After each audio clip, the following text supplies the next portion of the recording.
Althan police સ્ટેશનના હદ વિસ્તારમાં ઝડપાઈ મોટી દારૂ પાર્ટી। સુરતના જાણીતા ઉદ્યોગપતિ સમીર શાહના જન્મદિવસમાં ઝડપાયો દારૂ। સુરત અલથાણ ખાતે આવેલા KS અવતરણ હોટલમાં ચાલુ હતી દારૂ પાર્ટી। મોટા મોટા બિઝનેસથી સંકળાયેલા લોકો આ દારૂ પાર્ટીમાં હતા શામેલ। સમીર શાહનો પુત્ર એ પોલીસ સાથે ઝપાઝપી કરી। દારૂ પાર્ટીમાં પકડવા આવેલ પોલીસ સાથે સમીર શાહના પુત્રએ મગજમારી કરી હતી। ત્યારબાદ અલથાણ પોલીસ સ્ટેશનના PSI દ્વારા સમીર શાહના પુત્રની ધરપકડ પણ કરવામાં આવી હતી, પરંતુ કયા કારણોસર તેને છોડી દેવામાં આવ્યો તે હજુ સુધી સામે નથી આવ્યું। અલથાણ પોલીસે દારૂ ભરેલી બલેનો કાર અને હોટલના DVR જપ્ત કર્યા હતા।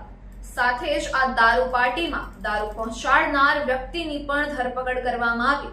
હાલ સમગ્ર મામલે અલથાણ પોલીસ વધુ તપાસ હાથ ધરી રહી છે। વધુ સમાચાર માટે જોતા રહો ભારત ટાઈમ્સ ન્યૂઝ।